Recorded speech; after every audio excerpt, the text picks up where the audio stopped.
البتہ ایک جب بھی یہ جو شرائط ختم صلوات یعنی جو بھی یہ محفل منعقد کی جائے صلوات کی جس میں 1000 دفعہ پڑھا جا رہا ہے، بہت سے لوگ 10,000 دفعہ، 1,00,000 دفعہ، 10,00,000 دفعہ، کتنی دفعہ بھی جو ہے اس کو پڑھ سکتے ہیں جتنے لوگ موجود ہیں اس کے مطابق. تو اس محفل کی اس ختم کی صلوات کی کچھ شرائط ہیں، یعنی یہ جو بھی آپ کریں گے اس سے کچھ آداب ہیں.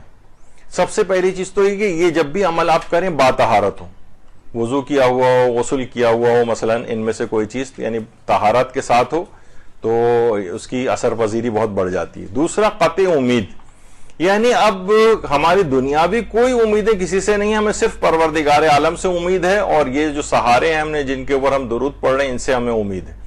یعنی تمام امیدیں قطع کر کے ان سے اپنی لو کو لگایا جائے تو اس کی اثر پذیری اور بڑھتی ہے.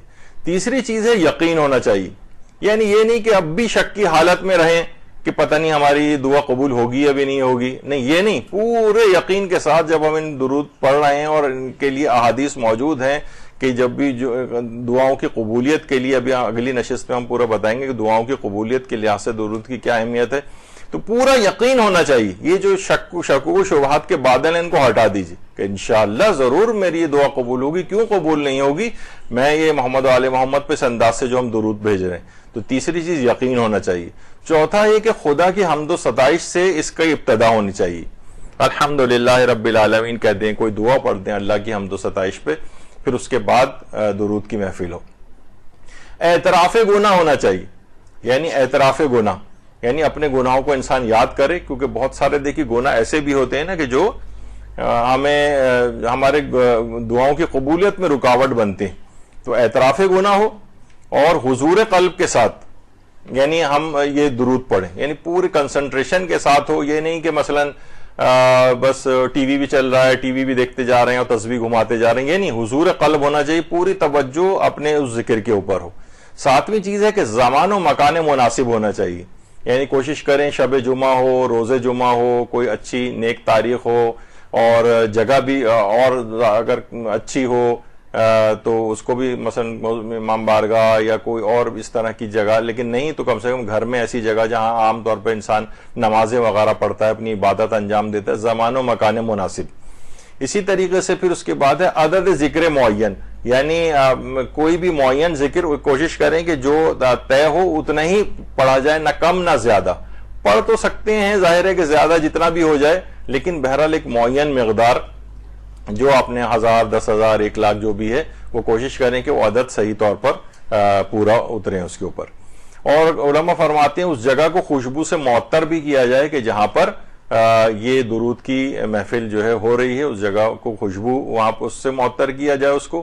اور یہ ختم شروع ہونے سے پہلے اور اس کے بعد صدقہ دیا جائے، یعنی اس عمل کو جو درود کی محفل کا انعقاد ہو رہا ہے کوشش کریں اس سے پہلے بھی آپ صدقہ دیں اور اس کے بعد بھی صدقہ دیں.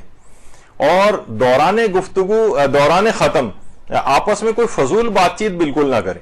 بہت کوئی ضروری ہو تو بات کر لیں، لیکن عام طور پہ ہوتا ہے کہ وہ مثلا سب لوگ بیٹھے ہوئے ہیں، باتیں بھی ہو رہی ہیں اور تسبیح کے اوپر انگلی بھی گھومی جا رہی ہے اور ادھر ادھر کی باتیں، اس سے جو ہے نا اس کی اثر پذیری ختم ہوتی ہے. یعنی کوشش کریں کہ دوران ختم آپس میں کوئی فضول بات چیت جو ہے وہ نہ کی جائے سوائے کسی ضروری بات چیت کے.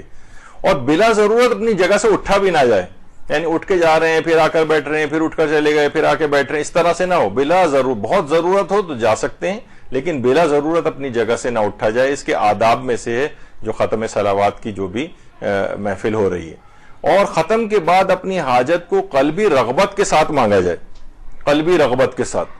یعنی ایک ہوتا ہے نا کہ بس سرسری طور پر بس ہم بیٹھے درود پڑھ رہے ہیں پھر اٹھ کے چلے گئے، کوئی خاص یعنی بالکل اپنے حاجت کو قلبی رغبت کے ساتھ، یعنی پروردگار میری اس حاجت کو لازمی قبول فرما دے. جتنے بھی احساس لاچارگی اور بیچارگی جو ہے وہ آپ اپنا سمو کر اپنی اس حاجت کو جو ہے چاہے اپنے دل کے اندر ہی کیوں نہ ہو پروردگار کی بارگاہ میں پیش کریں، یہ اس کے آداب میں سے ہے.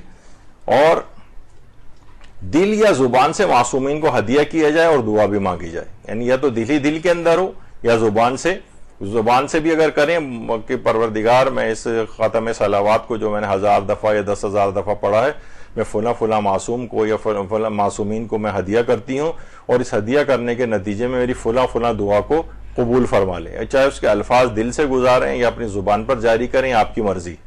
لیکن ایسا نہیں کہ ایک ہوتا ہے نا انڈرسٹوڈ دعا، بس ٹھیک ہے ہماری نیت یہی ہے، وہ بھی ٹھیک ہے، لیکن اگر اس طرح سے باقاعدہ اگر اس کو گزارا جائے اپنے دل میں یا اس کو زبان کے اوپر گزارا جائے، اس سے ذرا اور اہمیت اس کی بڑھ جاتی.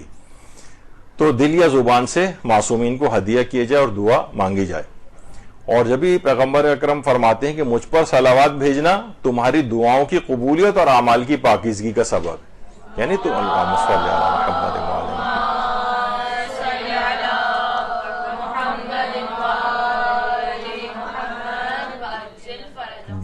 لازمی دعائیں قبول ہوتی ہیں. اور پیغمبر یہ بھی فرماتے ہیں کہ جو شخص مجھ پر 1000 دفعہ درود بھیجے گا اسے اس وقت تک موت ہی نہیں آئے گی جب تک جنت کی خوشخبری نہ مل جائے. تو ہم نے جب بھی 1000 دفعہ جو معصومین کو ہدیہ کرنے والا درود آپ نے دیکھا، اس میں بھی 1000 کا ہی عدد ہے، یعنی 1000 دفعہ درود بھیجنے پر یعنی موت کی جب تک جنت کی خوشخبری نہ مل جائے اسے موت بھی نہیں آئے گی. اور شہید ثانی نے جو کتاب لکھی رسالہ جمعہ میں، اس میں یہ جو نتیجہ ہے کہ یہ جمعے کے دن 1000 مرتبہ درود بھیجنے کے لیے انہوں نے نقل کیا ہے. خاص طور پر جمعے کے روز 1000 دفعہ درود اگر پڑھا جائے تو اس کو اس وقت تک موت نہیں آئے گی جب تک کہ جنت کی خوشخبری نہ مل جائے. اور امام محمد باقر علیہ الصلوۃ والسلام فرماتے ہیں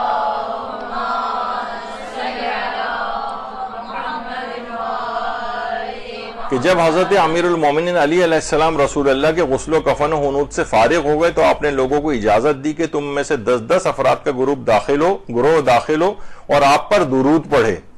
پس 10 کے گروہ کی شکل میں نبی اکرم کے حجرہ اقدس میں داخل ہوتے رہے اور امیر المومنین نبی اکرم اور لوگوں کے درمیان کھڑے ہو کر قرآن کی یہ آیت تلاوت فرماتے، ان اللہ و ملائکتہ یصلون علی النبی یا ایھا الذین آمنوا صلوا علیہ وسلموا تسلیما. اللہم صل علی.